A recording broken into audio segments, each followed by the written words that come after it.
Welcome to Husky Landscape, the show where we'll break down the teams around the UConn Huskies men's basketball program, going over some of the big storylines in the Big East and the NCAA overall. Today we have a really big episode, as last night, one of the best games of college basketball happened right here at the top of the Big East. We'll also talk about the SEC and the race for the top there, and some West Coast Conference, get some small conference in.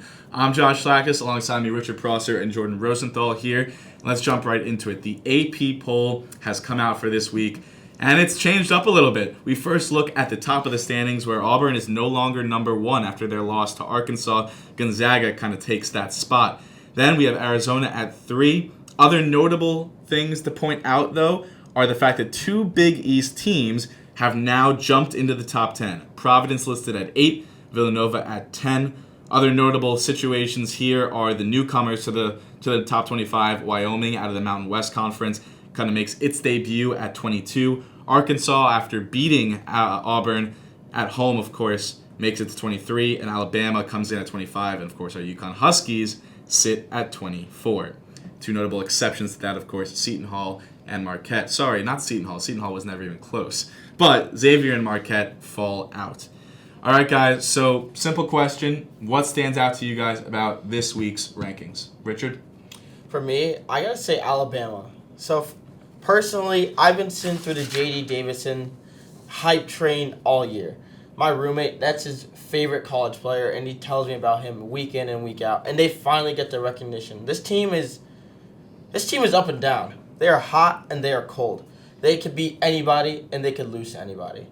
Who'd they beat? They beat Tennessee, Houston, Gonzaga, but then they lose to Missouri. Like, this team really doesn't make sense, but this is a scary team, and I'm happy they're getting their recognition. They deserve to be a top 25 team.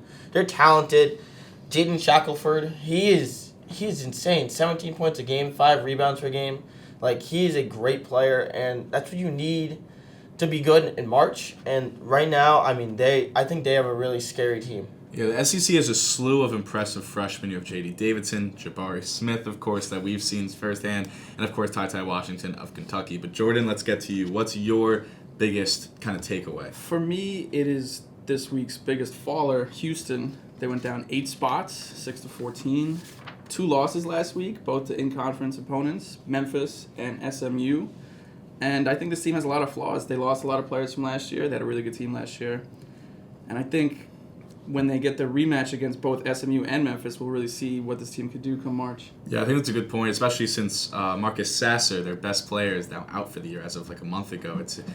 I'm surprised they stayed, as high as they were for as long as they did with him out. And of course, as all UConn fans know, one of their big staples in Houston, Josh Carlton, but we'll have to see them all play better.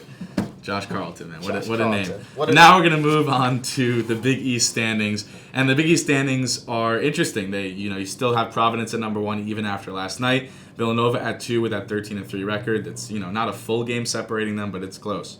Then you have UConn, Creighton, Marquette, Xavier, and Seton Hall all within a 2-game range in that center area. That's going to be fun. We'll talk about that later.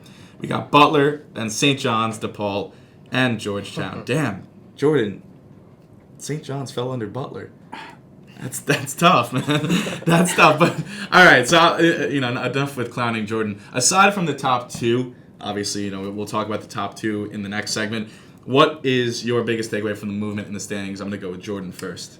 I'm going to take a different look. At the top, you just have the teams continuously beating up on each other. At the bottom of the standings, Georgetown without a Big East win. Their last Big East win was the Big East tournament final. I think we are going to witness Patrick Ewing's last game as the Hoyas head coach.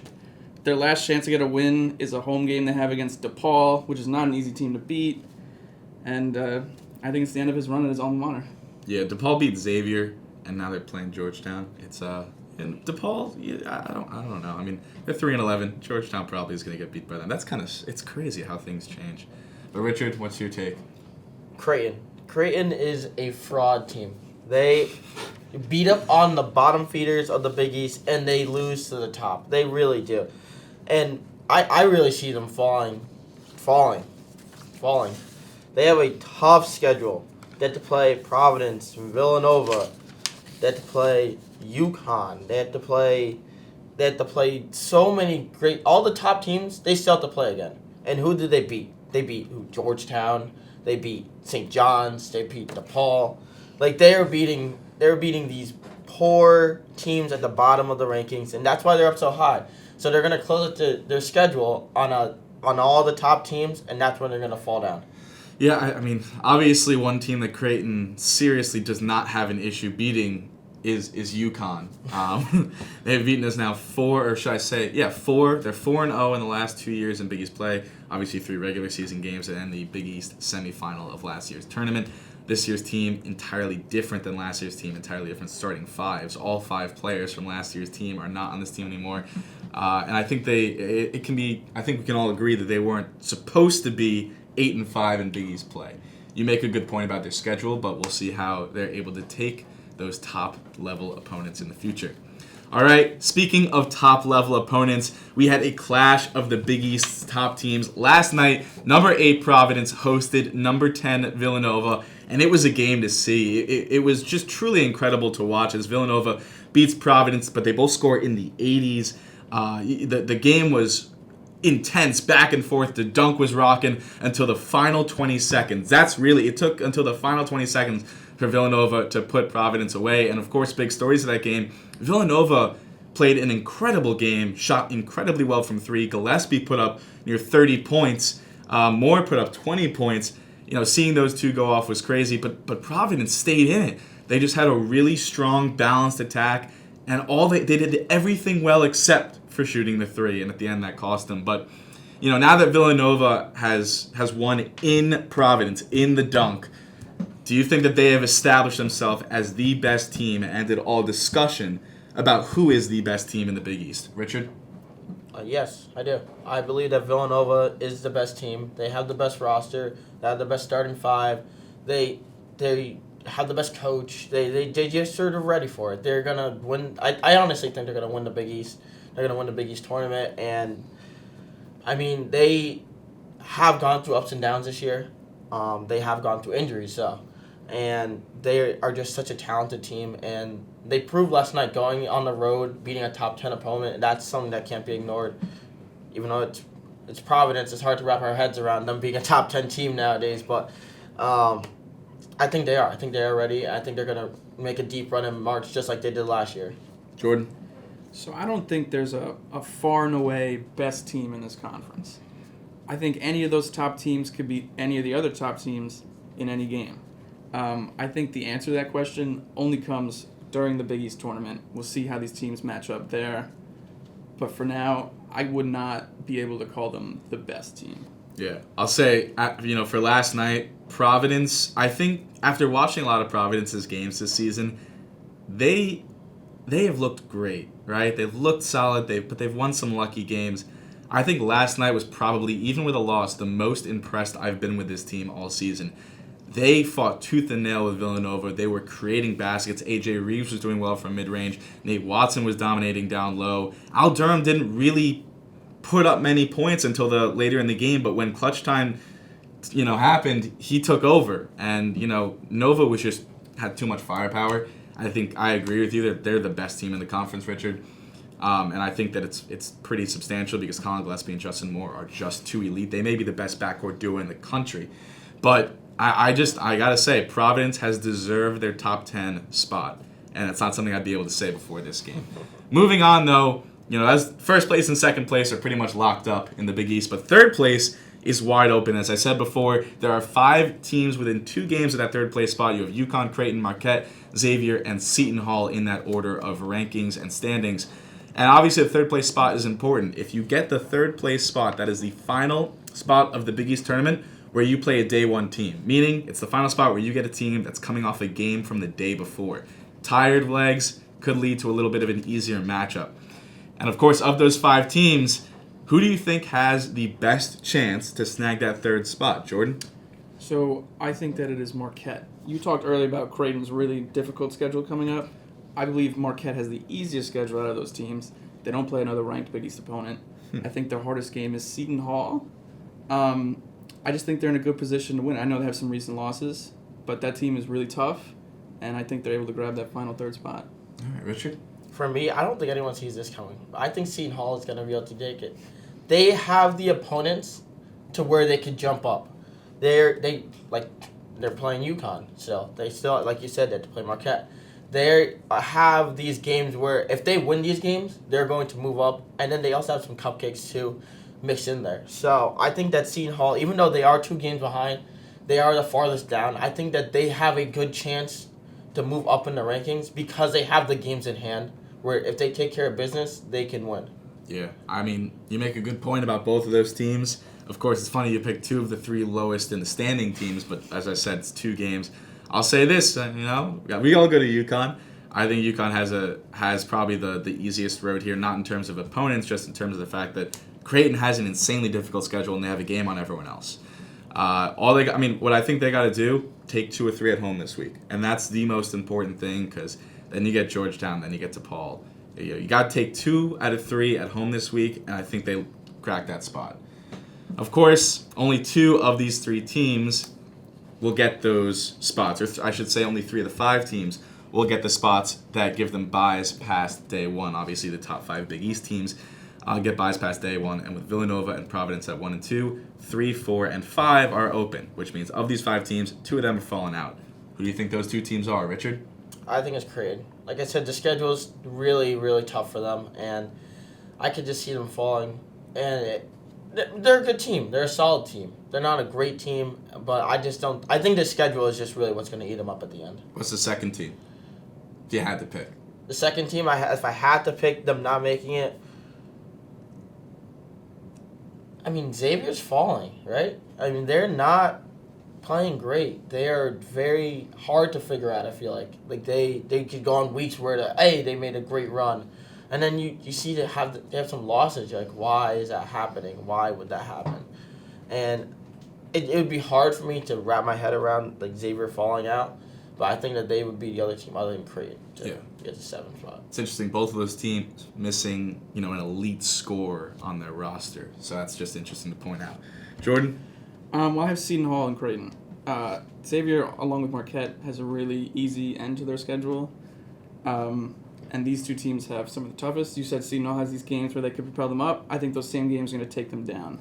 I don't think it's the worst possible thing for these teams to be playing on day 1, though. They get really hot day 1, they pick up some momentum into day 2, and I think they could do some damage in the tournament. I mean, as we saw, Georgetown, day 1 team last time, made it. Obviously, back in 2011, we saw UConn as a super day 1 team, and we saw what happened after that, 11 miracle games later. All right, so we're going to move away from the Big East now and on to the rest of the nation. The SEC has been a conference that has really impressed this year. The Big 12, Big 10, and Big East probably stand out as the top conferences, but the SEC is a very good 4. They've had 5 teams in the top 25 and projected to enter 6 teams into the tournament. And then, of course, you look at the top, there are 2 teams that have clearly separated themselves from the pack. You have number 2 Auburn and number 4 Kentucky. These 2 teams have been playing out of their minds. They both have All-American candidates. Jabari Smith for Auburn, Oscar Tshiebwe for Kentucky. I mean, looking at these 2 teams, it's going to be a clash of the Titans, or I should say the clash of the SEC's top cats coming when the SEC tournament comes along. And I got to ask, who do you think has the best chance to win the SEC tournament come March? I think it's neither of those teams. Which of these teams? Neither of the teams. Neither Let's hear it. You have Tennessee, Alabama, Arkansas, LSU. All of these teams can win that tournament. Tennessee just beat Kentucky last night. They blew them out. All these teams in the SEC are built for upsets. And to say that Auburn or Kentucky is guaranteed to win the tournament would be underestimating the rest of their opponents. Yeah. That's a fair point. I wouldn't say it's guaranteed. I definitely wouldn't. LSU's kind of fallen off in recent. They've gotten a couple wins recently, but the last couple weeks of conference play have not been kind to them. Tennessee did get that upset, and of course Arkansas got the big upset over Auburn at home in overtime. I don't know. I feel like it'll be interesting to see. I still think these 2 teams are probably the top of the cream of the crop, but Richard, let's hear what you think. It's Auburn. It's not even. I honestly don't think it's that close. I mean, Auburn has been amazing this year. They have the potential the potential first overall pick in this upcoming NBA draft in Jabari Smith. Walker Kessler just had a triple-double with blocks Like, come on. Averaging 4.2 blocks a game, and probably up after that triple-double. Exactly. Katie Johnson. I mean, they are just a great team. And they're well coached, too. Though you can't forget about that. They're just. I think they're going to win the SEC. My question is, how far are they going to go in March? I think they have the SEC in wrap. Yeah, I mean, you look at Auburn. Clearly, Bruce Pearl, their coach, is in Coach of the Year, National Coach of the Year candidate alongside Ed Cooley of Providence and probably Shaka Smart of Marquette. Probably a couple others I haven't mentioned, but Auburn's a really dangerous team. They can shoot the ball. They have Walker Kessler down low, who is one of the most dominating big men, specifically on the defensive side, that we've seen in a while. And this team definitely has it in them to make it. But of course, you talk about the SEC conference. Now we're going to move on to March Madness. Which team do you think has a chance to make a further run in March? Or I guess we can include the rest of the SEC teams if you want, but I'm going to start with Richard here.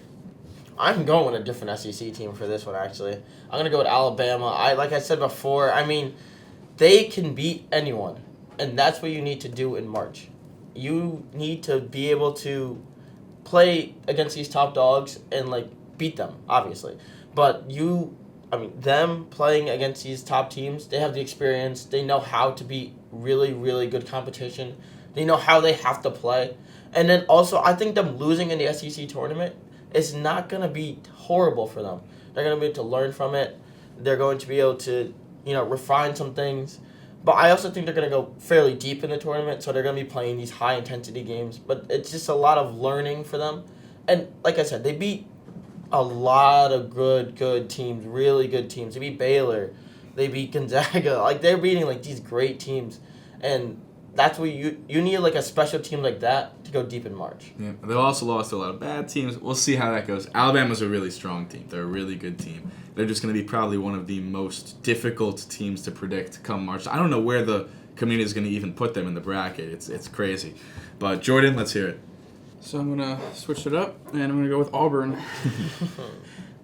March is where the star players really make an impact on all the games. And when you have the potential number 1 overall pick in Jabari Smith and the impressive team that surrounds him, this team is a championship contender, and I don't see how they could be upset early in the tournament. Yeah, I think you made a great point. Auburn clearly has that championship caliber build. Let's not forget those star players. Oscar Tshiebwe obviously started at West Virginia, transferred over to Kentucky last year, averaging 15 and 15. Actually, probably 16 and 15. It's incredible. As a big man, 15 rebounds a game. It's insane to see. But yeah, that's come tournament time. Those will be fun teams to watch. Now we're going to move out to another conference that will probably be entering 4 teams into the tournament. Of course, it's not usually going to do that because the West Coast Conference usually is known for being Gonzaga's little playground. They beat up on all the teams around them. St. Mary's sometimes makes the tournament, but Gonzaga usually dominates. But this year, you got Gonzaga, you got St. Mary's, you got San Francisco, and you got BYU. And looking at these 4 teams, you have to wonder if Gonzaga is going to have a little bit more competition in season and in the West Coast Conference tournament.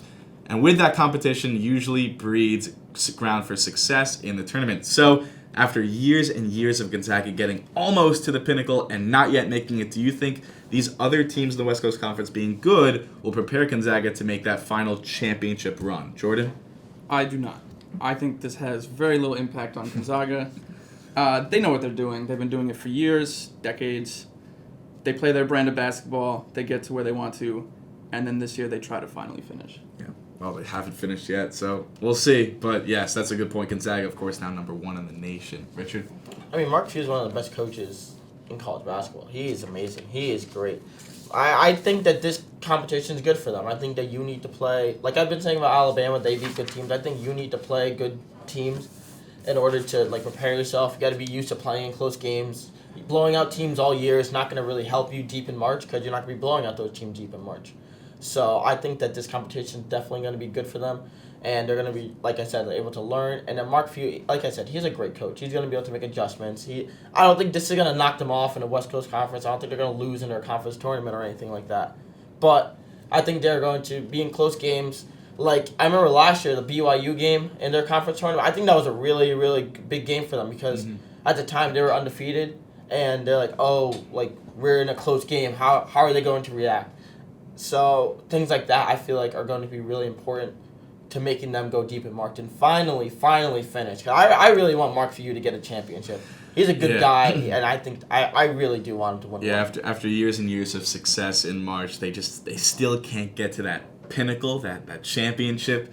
And once they do, I think it'll be a big weight off that program's back. But of course, I kind of want to move away from Gonzaga and over to the rest of the West Coast Conference teams because they're teams that are currently lined up to be around UConn's matchup in round 1. Currently, Joe Lunardi projects UConn as a 6 seed playing in the first round San Francisco as an 11 seed. So, between San Francisco, teams like, BYU on the bubble, and then St. Mary's, which is probably going to be an 8 or 9 seed, so it may be a second round matchup depending on where UConn falls. Where do you think, what teams do you think will provide UConn with the most difficult game, or are any of them going to be difficult? Well, first off, not mentioning Santa Clara, disrespectful. When they beat Gonzaga this Saturday, there'll be no apologies accepted. They're not even in the bubble. They're 72 in the net rankings. They're solid. They're almost there. Go Broncos. In all seriousness, none of these teams should scare UConn. They don't have the talent to match up. They don't have the size. I think San Francisco's the closest team. I think a game against San Francisco would be semi-competitive, pretty close and fun to watch. But I don't think any of those teams are a threat to UConn. Richard? San Francisco is interesting. They're a team that shoots the ball pretty well, 45% from the field, 35% from 3 on about 10 attempts per game. They have the scoring to really keep up with UConn, and their defense is also very solid. Now, the thing is that I'm scared about for UConn's sake is you need a dynamic guard in March. Every team that goes deep has that dynamic guard that can go create their own shot. San Francisco does with Jamari Boye. He is averaging 17 points a game on 50% shooting, 40% from 3. That is impressive stuff. And if he gets hot, he could beat us. He really could. And the thing that I'm scared about UConn is they don't have anyone that can create their own shot. Tyrese Martin, RJ Cole, they're very nice players. They're players I like to see on the court. When they're not on the court, we are significantly worse. So don't get me wrong there, but they are not a dynamic player who can create their own shot and maybe win you a game. So with that being said, I think UConn will beat any of these teams, but that San Francisco would cause some scare in UConn, especially if a player gets hot and goes off for 25, 30 points. Yeah. San Francisco, of course, held it close with the Gonzaga earlier this season. They didn't end up winning it. Gonzaga pulled away at the end, but it was close for the majority of the game. And, of course, if you look at dynamic guards, UConn had one last year. He just was too dynamic. He went to the NBA. James Bouknight, an incredible player. And imagine what he would do on this Huskies team. But, I think I have faith in RJ Cole and Tyrese Martin's ability. And I know you do, too. But, I don't know. RJ Cole's been getting hot lately. So we'll see. Come March, if one of them gets really hot and if Adama stays consistent, the inside-out combo that UConn has, I think, is going to be really difficult for these West Coast Conference teams to face because most of them are built on one player or one play style, and UConn kind of has the flexibility to do it all. And so I think that's what really will propel us to a win against these teams in the end. That's it for Husky Landscape this week, Episode 3. And alongside Richard Prosser and Jordan Rosenthal, I'm Josh Schlactus. It was good being here for UCTV Sports.